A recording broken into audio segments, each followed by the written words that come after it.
बोलो सच्चिदानंद भगवान की जय। बोलो विष्णु भगवान की जय। बोलो वृंदावन बिहारी लाल की जय। जय जय श्री राधे, जय जय श्री राधे।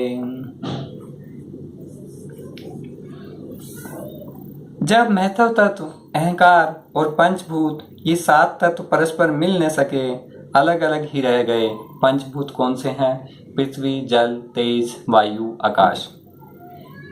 तब जगत के आदि कारण श्री नारायण ने काल, अदृष्ट और सत्वादी गुणों के सहित उनमें प्रवेश किया। बोले भगवान ने फिर सत्वादी गुणों के सहित उनमें प्रवेश किया। फिर परमात्मा के प्रवेश से और आपस में मिले हुए शुद्ध और आपस में मिले हुए उन तत्वों से एक जड़ अंड उत्पन्न हुआ। एक जड़ अंड उत्पन्न हुआ। उस अंड से इस विराट पुरुष की अभिव्यक्ति हुई। उस अंड से ही इस विराट पुरुष की अभिव्यक्ति हुई। उस अंड का नाम विशेष है। इसी के अंतर्गत श्री हरि के स्वरूपभूत 14 फूलों का विस्तार है। जल में स्थित उस तेजोमय अंड से उठकर उस विराट पुरुष ने पुनः उसमें प्रवेश किया और फिर उसमें कई प्रकार के छिद्र किए। बोले विराट पुरुष ने फिर उठकर उसमें कई प्रकार के छिद्र किए। सबसे पहले उसमें मुख प्रकट हुआ, उससे वाक इंद्रिय और उसके अनंतर वाक का देवता अग्नि उत्पन्न हुआ। बोले सबसे पहले जो अंड है, जो अंड था, उसके जड़ अंड के सबसे पहले मुख उत्पन्न हुआ और उससे वाक इंद्री और वाक का देवता अग्नि उत्पन्न हुआ। फिर नाक के छिद्र नथुने प्रकट हुए। नाक के छिद्र प्रकट हुए, उनमें प्राण सहित घ्राण इंद्री उत्पन्न हुआ। घ्राण के बाद उसका देवता वायु उत्पन्न हुआ। बोले फिर नाक के छिद्र उत्पन्न हुए और उसमें घ्राण इंद्री उत्पन्न हुई और नाक का देवता, घ्राण इंद्री का देवता वायु उत्पन्न हुआ। उसके पश्चात नेत्र प्रकट हुए, उनमें चक्षु इंद्री प्रकट हुई और उसके अनंतर उसका देवता सूर्य उत्पन्न हुआ। फिर नेत्र प्रकट हुए, चक्षु इंद्री प्रकट हुई और उसका देवता सूर्य उत्पन्न हुआ। फिर कानों के छिद्र प्रकट हुए, उनसे उनकी इंद्री श्रोत्र और उसके देवता दिशाएं प्रकट हुई, जिन कानों से हम सुनते हैं। कानों के छिद्र प्रकट हुए, उनमें श्रोत इंद्री प्रकट हुई और दिशाएं उसका देवता प्रकट हुआ। उसके बाद विराट पुरुष की त्वचा उत्पन्न हुई, उसमें रोम, मूछ, दाढ़ी तथा सिर के बाल प्रकट हुए। त्वचा उत्पन्न हुई, उसमें रोम, मूछ, दाढ़ी तथा सिर के बाल प्रकट हुए। उसके बाद त्वचा का देवता औषधियां उत्पन्न हुई। उसके पश्चात जननेन्द्रिय उत्पन्न हुई तथा उसका देवता जल उत्पन्न हुआ।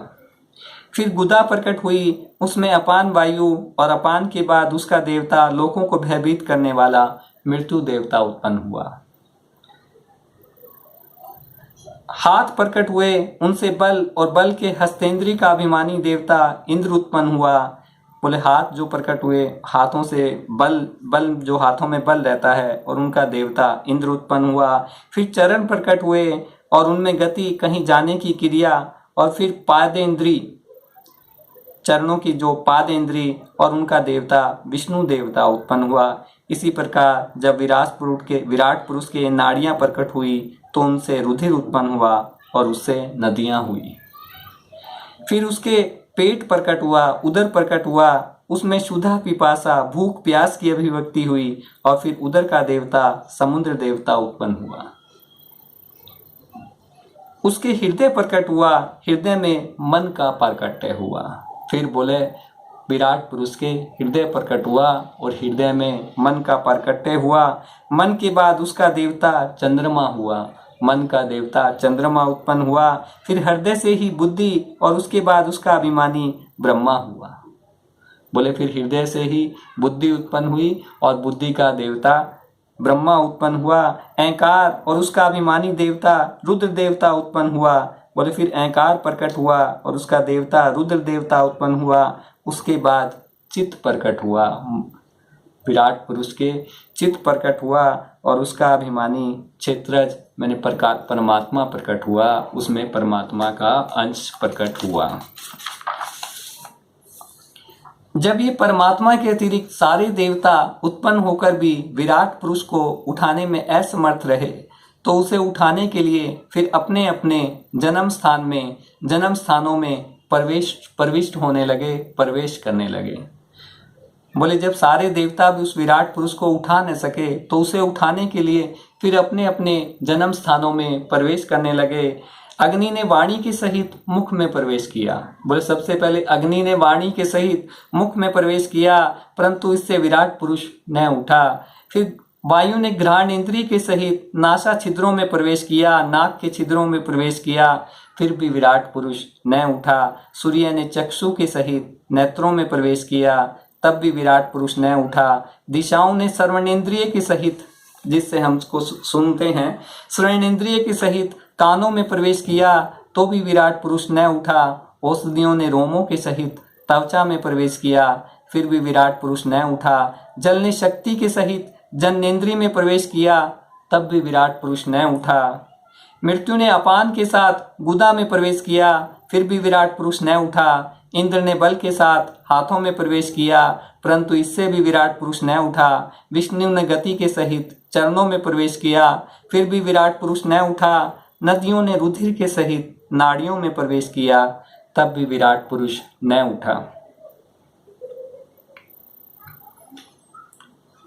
समुद्र ने क्षुधा पिपासा भूख प्यास के सहित पेट में प्रवेश किया, फिर भी विराट पुरुष न उठा। चंद्रमा ने मन के सहित हृदय में प्रवेश किया, तो भी विराट पुरुष न उठा। बोले जब चंद्रमा ने मन के सहित हृदय में प्रवेश किया, फिर भी विराट पुरुष न उठा।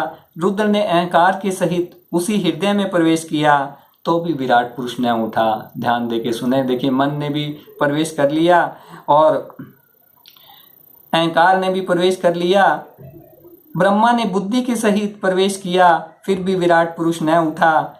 जब चित्त के अधिष्ठाता क्षेत्रज परमात्मा ने चित्त के सहित हृदय में प्रवेश किया, तो विराट पुरुष उसी समय जल से उठकर खड़ा हो गया। बोले जब परमात्मा ने चित्त में प्रवेश किया, तो विराट पुरुष उसी समय जल से उठकर खड़ा हो गया। जिस प्रकार बोले संसार में प्राण, इंद्रिय, मन और बुद्धि आदि चित्त के अधिष्ठाता मतलब क्षेत्रज परमात्मा की सहायता के बिना सोए हुए मनुष्य को अपने बल से नहीं उठा सकते। बोले संसार में जो है प्राण, इंद्रिय, मन और बुद्धि आदि परमात्मा के बिना मनुष्य को अपने बल से नहीं उठा सकते, उसी प्रकार विराट पुरुष को भी वे परमात्मा के बिना नहीं उठा सके। अतः भक्ति, वैराग्य और चित्त की एकाग्रता से प्रकट हुए ज्ञान के द्वारा उस आत्म स्वरूप परमात्मा को इस शरीर में स्थित जानकर उसका चिंतन करना चाहिए। बोले वो जो परमात्मा है वो इसी शरीर में स्थित है, उसको ऐसा मानकर उसका चिंतन करते रहना चाहिए। अब प्रकृति पुरुष के विवेक से मोक्ष प्राप्ति का ज्ञान। फिर भगवान कहते हैं, जिस तरह जल में प्रतिबिंबित सूर्य के साथ जल के शीतलता, चंचलता आदि गुणों का संबंध नहीं होता, उसी प्रकार प्रकृति के कार्य शरीर में स्थित रहने पर भी आत्मा वास्तव में उसके सुख दुख आदि धर्मों से लिप्त नहीं होता। बोले जिस प्रकार जब सूर्य जल में प्रतिबिंबित होता है, जल में दिखाई देता है, तो उसका जल के गुणों में शीतलता, चंचलता आदि जो गुणों के गुण हैं, उससे उसका कोई संबंध नहीं होता। उसी प्रकार बोले आत्मा का भी सुख दुख आदि धर्मों से कोई संबंध नहीं होता, क्योंकि वह स्वभाव से निर्विकार, अकर्ता और निर्गुण है। बोले आत्मा जो है वह निर्विकार है, अकर्ता है, निर्गुण है, किंतु जब वही प्राकृत गुणों से अपना संबंध स्थापित कर लेता है, जब वही प्राकृत गुणों को ग्रहण कर लेता है, तब अहंकार से मोहित होकर मैं करता हूँ ऐसा मानने लगता है। वह हर एक चीज में मैं मेरेपन का भाव ले आता है, ऐसा मानने लगता है। इस अभिमान के कारण वह देह के संपर्क में किए हुए पुण्य पाप रूप कर्मों के दोष से अपनी स्वाधीनता और शांति खो बैठता है। बोले इस अभिमान के कारण ही वह अपनी स्वाधीनता और शांति खो बैठता है तथा उत्तम, मध्यम और नीच योनियों में उत्पन्न होकर संसार चक्र में घूमता रहता है। वो बोले मैं मेरेपन का इस देह में अभिमान करके नीचे की योनियों में घूमता रहता है। जिस प्रकार स्वपन में भय शोक आदि का कोई कारण न होने पर भी स्वपन के पदार्थों में आस्था हो जाने के कारण दुख उठाना पड़ता है। बोले जैसे हम कोई सपना देखते हैं तो उसमें जब हमको कोई भय दिखाई देता है, कोई जानवर दिखाई देता है तो हम डर जाते हैं और उस समय हमें उसका कष्ट उठाना पड़ता है। बोले उसी प्रकार जन्म मरण आदि संसार की कोई सत्ता न होने पर भी अविद्यावश विषयों का चिंतन करते रहने से जीव का संसार चक्र कभी निवृत्त नहीं होता, कभी समाप्त नहीं होता। बोले मनुष्य जो है सब समय विषयों का चिंतन करते रहता है, इसलिए उसका संसार चक्र कभी समाप्त नहीं होता। इसलिए बुद्धिमान मनुष्य को उचित है, बोले बुद्धिमान मनुष्य को उचित है कि विषय चिंतन में फंसे हुए चित्त को, जो ये मन विषय चिंतन में फंसा हुआ है, उसको भक्ति योग और वैराग्य के द्वारा धीरे धीरे अपने वश में ले आए, धीरे धीरे अपने वश में ले आए। योग साधनों के द्वारा श्रद्धापूर्वक अभ्यास, बोले योग साधनों के द्वारा श्रद्धापूर्वक अभ्यास के द्वारा चित्त को बार बार एकाग्र करते हुए मुझ में सच्चा भाव रखने से, बोले चित्त को बार बार एकाग्र करे, मुझ में सच्चा भाव रखे, मेरी कथा श्रवण करने से, मेरी कथा सुनने से, समस्त प्राणियों में सम भाव रखने से, सब प्राणियों में समान भाव रखने से, किसी से वैर न करने से, किसी से वैर न करने से, आसक्ति के त्याग से, ब्रह्मचर्य मौन व्रत, जिसे ऐसी स्थिति प्राप्त हो गई है, प्रारब्ध के अनुसार जो कुछ मिल जाता है उसी में संतोष रहता है। और बोले जो जिसको जो मिल जाए वो उसी में संतोष रहता है, परिमित भोजन करता है, सदा एकांत में रहता है, शांत स्वभाव है, सबका मित्र है, दयालु और धैर्यवान है, प्रकृति और पुरुष के वास्तविक स्वरूप के अनुभव से प्राप्त हुए तत्व ज्ञान के कारण स्त्री पुत्र आदि संबंधियों के सहित इस देह में मैं मेरेपन का मिथ्या अभिमान नहीं करता तथा परमात्मा के सिवा और कोई वस्तु नहीं देखता। वह आत्मदर्शी मुनि नेत्रों से सूर्य की देखने की भांति अपने शुद्ध अंतःकरण द्वारा परमात्मा का साक्षात्कार उस अद्वितीय ब्रह्म पद को प्राप्त हो जाता है। बोले जो मनुष्य भक्ति भाव से, किसी से वैर न करने से, शांत स्वभाव है, सबका मित्र है, दयालु है, धैर्यवान है और स्त्री पुत्र आदि में मैं मेरेपन का भाव नहीं रखता है तथा परमात्मा के सिवा और कोई वस्तु नहीं देखता, सब में परमात्मा ही देखता है कि यहाँ जो भी कुछ विद्वान है वह सब कुछ परमात्मा है। वह मुनि नेत्रों से सूर्य को देखने की भांति अपने शुद्ध अंतःकरण द्वारा परमात्मा का साक्षात्कार उस ब्रह्म पद को प्राप्त हो जाता है। अब देवहूति ने पूछा, प्रभु पुरुष और प्रकृति दोनों ही नित्य और एक दूसरे के आश्रय से रहने वाले हैं, इसलिए प्रकृति तो पुरुष को कभी छोड़ ही नहीं सकती। बोले प्रभु आपकी ये जो माया है, माया रूपी प्रकृति है, ये तो पुरुष को कभी छोड़ ही नहीं सकती। जिस प्रकार गंध और पृथ्वी तथा रस और जल की पृथक पृथक स्थिति नहीं हो सकती, उसी प्रकार पुरुष और प्रकृति भी एक दूसरे को छोड़कर नहीं रह सकते। जिनके आश्रय से अकर्ता पुरुष को ये कर्म बंधन प्राप्त हुआ है, उन प्रकृति के गुणों के रहते हुए उसे मोक्ष कैसे प्राप्त होगा। बोले जिसके आश्रय से ही इस अकर्ता पुरुष को कर्म बंधन मिलता है, कर्म बंधन में फंस जाता है, जिसके आश्रय से उस प्रकृति के रहते हुए, प्रकृति के उस माया गुणों के रहते हुए मनुष्य को मोक्ष कैसे प्राप्त होगा। भगवान ने कहा, माता जी, जिस प्रकार अग्नि का उत्पत्ति स्थान अग्नि अपने से उत्पन्न अग्नि से जलकर भस्म हो जाती है, बोले जैसे अग्नि का उत्पत्ति स्थान लकड़ी जो है वो अपने से ही उत्पन्न हुई अग्नि के द्वारा जलकर भस्म हो जाती है, उसी प्रकार निष्काम भाव से किए हुए सब धर्म पालन द्वारा अंतःकरण शुद्ध होने से बहुत समय तक भगवत कथा श्रवण द्वारा पुष्ट हुई मेरी तीव्र भक्ति से, बोले बहुत समय तक मेरी कथा को सुनने से जो मेरी तीव्र भक्ति उत्पन्न हो जाती है, उससे तत्व साक्षात्कार ज्ञान कराने वाले ज्ञान से, प्रबल वैराग्य से, व्रत नियम आदि के सहित किए हुए ध्यानाभ्यास से, चित्त की प्रगाढ़ एकाग्रता से पुरुष की प्रकृति अविद्या माया दिन रात क्षीण होती हुई धीरे धीरे लीन हो जाती है। बोले वो प्रबल वैराग्य से, मेरी कथाओं को सुनने से, तीव्र भक्ति से धीरे धीरे उसकी जो अविद्या है वो दिन रात क्षीण हो जाती है, समाप्त हो जाती है। फिर नित्य प्रति दोष देखने से भोग कर त्यागी हुई प्रकृति अपने स्वरूप में स्थित और स्वतंत्र उस पुरुष का कुछ भी नहीं बिगाड़ सकती। बोले फिर जो सारा दिन हमें उसको फिर प्रकृति में जो दोष दिखाई देने लग जाएगा, फिर वो हमारा कुछ भी बिगाड़ नहीं पाएगी। जैसे सोए हुए पुरुष को सपन में कितने ही अनर्थों का अनुभव करना पड़ता है, किंतु जग पड़ने पर उसे सपन के अनुभव से किसी प्रकार का मोह नहीं होता। बोले जैसे सोया हुआ मनुष्य सपन में कितने ही अनर्थों को देखे, कितने ही कष्टों को देखे, पर वो जग जाता है, फिर उसके कोई फर्क नहीं पड़ता, अरे ये तो सपना था, खत्म हो गया। उसी प्रकार जिसे तत्व ज्ञान हो गया है, जो निरंतर मुझ में ही मन लगाए रहता है, उस आत्मा राम मुनि का प्रकृति कुछ भी नहीं बिगाड़ सकती। बोले जिसे तत्व ज्ञान हो गया है तथा जो सदा मेरे में ही मन लगाए रहता है, उस आत्मा राम मुनीश का प्रकृति कुछ नहीं बिगाड़ सकती। मेरा वह धैर्यवान भक्त मेरी ही मैत्री कृपा से तत्व ज्ञान प्राप्त करके आत्म अनुभव के द्वारा सारे संशयों से मुक्त हो जाता है और फिर लिंग देह का नाश होने पर एकमात्र मेरे ही आश्रित अपने स्वरूपभूत मंगलमय पद को सहज में ही प्राप्त कर लेता है, जहां पहुंचने पर योगी फिर लौट कर नहीं आता।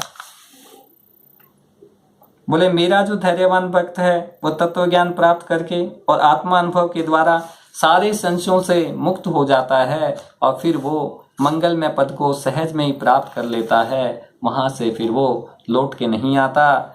माता जी, अब मैं तुम्हें सभी योग का लक्षण बनाता हूँ, जिसके द्वारा चित्त शुद्ध एवं प्रसन्न होकर परमात्मा के मार्ग में प्रवृत्त हो जाता है, परमात्मा के मार्ग में लग जाता है। यथाशक्ति शास्त्र विहित सब धर्म का पालन करना।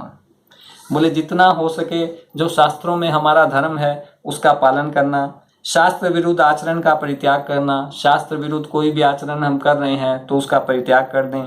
प्रारब्ध के अनुसार जन्म के अनुसार जो कुछ मिल जाए उसी में संतुष्ट रहना। आत्मज्ञानियों के चरणों की पूजा करना।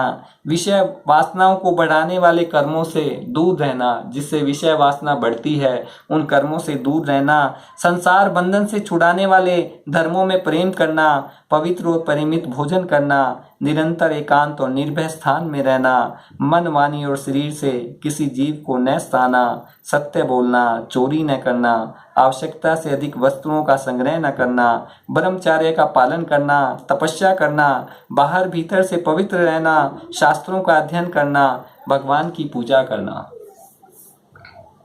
वाणी का संयम करना, उत्तम आसनों का अभ्यास करके स्थिरता पूर्वक बैठना, धीरे धीरे प्राणायाम के द्वारा श्वास को जीतना, इंद्रियों को मन के द्वारा विषयों से हटाकर अपने हृदय में ले जाना।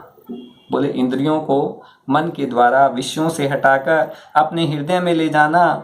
मूलाधार आदि किसी एक केंद्र में मन के सहित प्राणों को स्थिर करना। निरंतर भगवान की लीलाओं का चिंतन और चित्त को समाहित करना। इनसे तथा वर्त दान आदि द्वारा दूसरे साधनों से भी सावधानी के साथ प्राणों को जीतकर बुद्धि के द्वारा अपने कुमार्गामी दुष्ट चित्त को धीरे धीरे एकाग्र करें, परमात्मा के ध्यान में लगावें।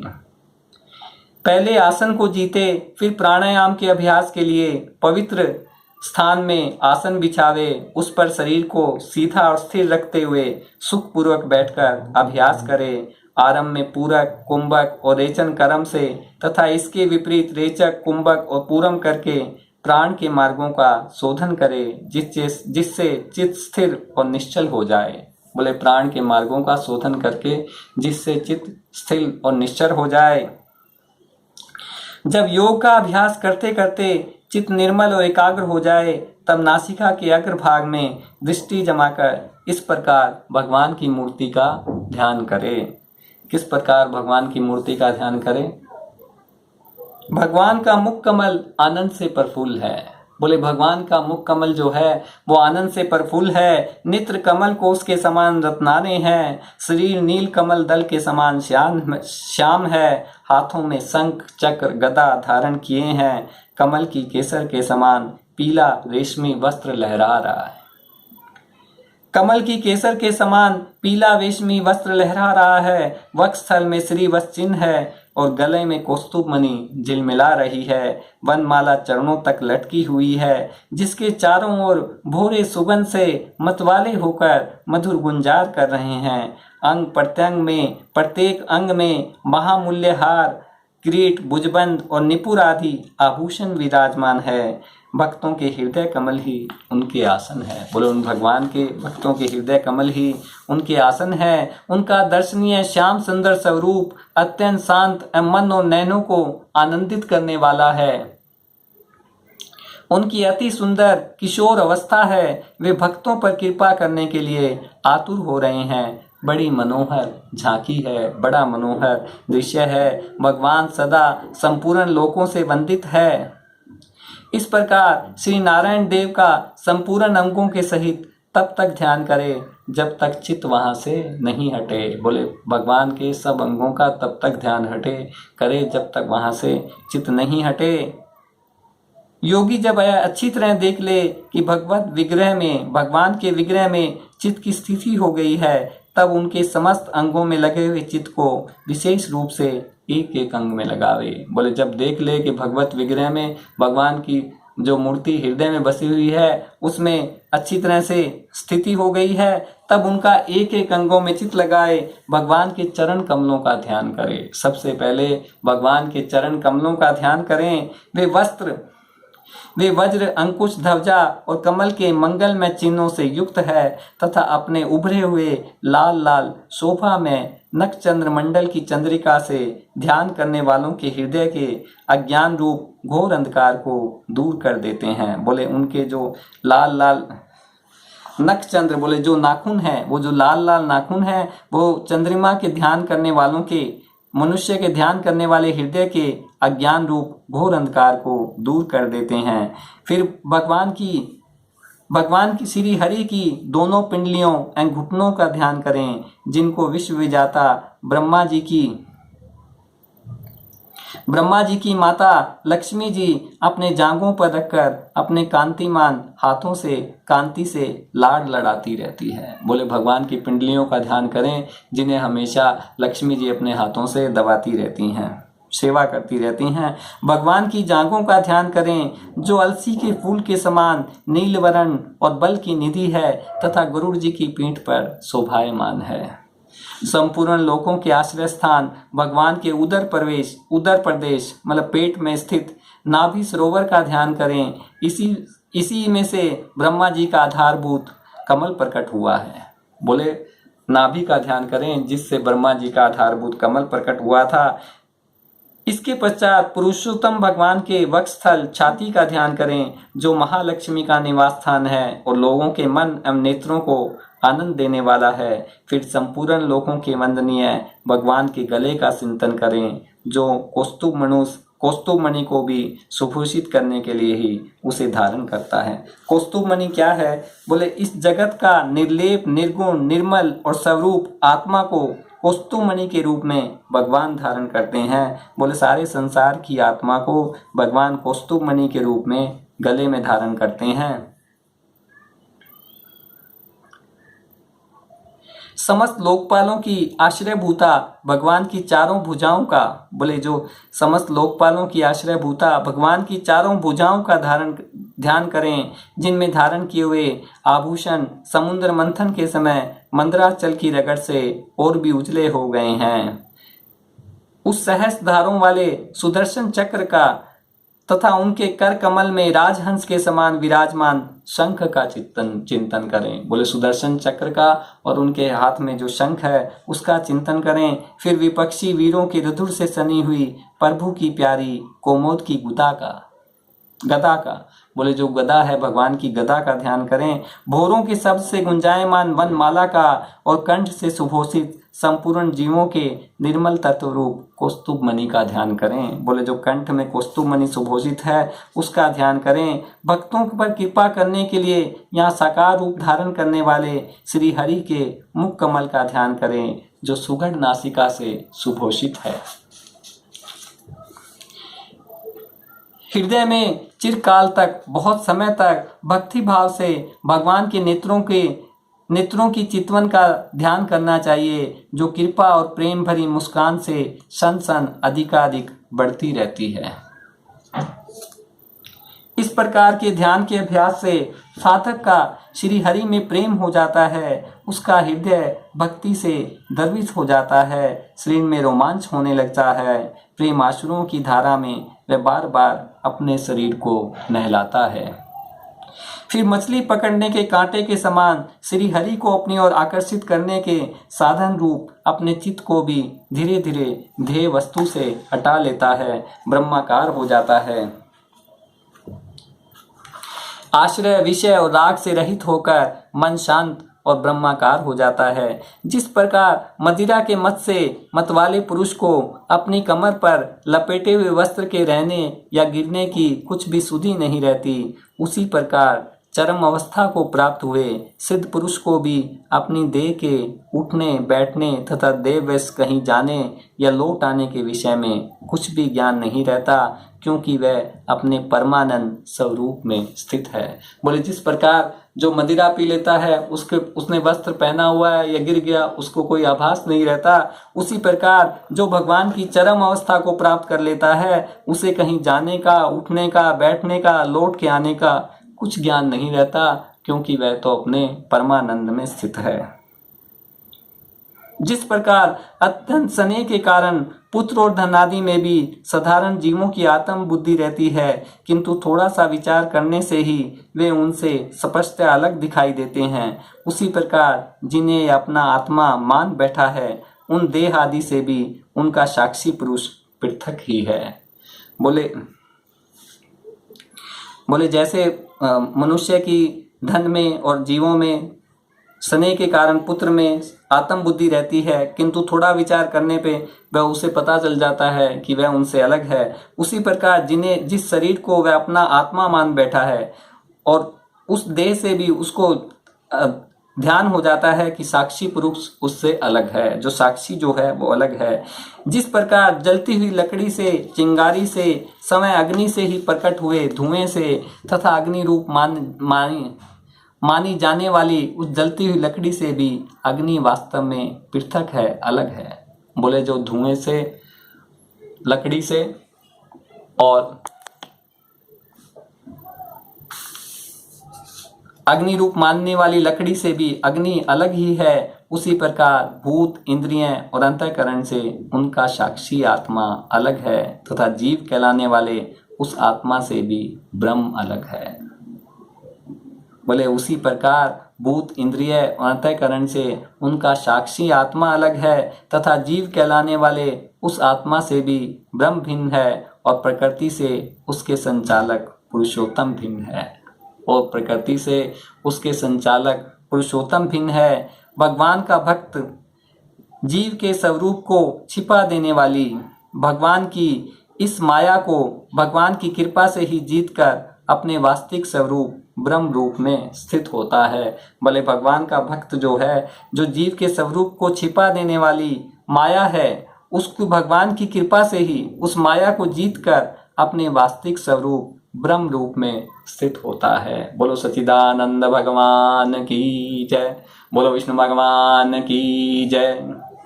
श्रीमन नारायण नारायण नारायण, बोलो वृंदावन बिहारी लाल की जय। जय जय श्री राधे, जय जय श्री राधे।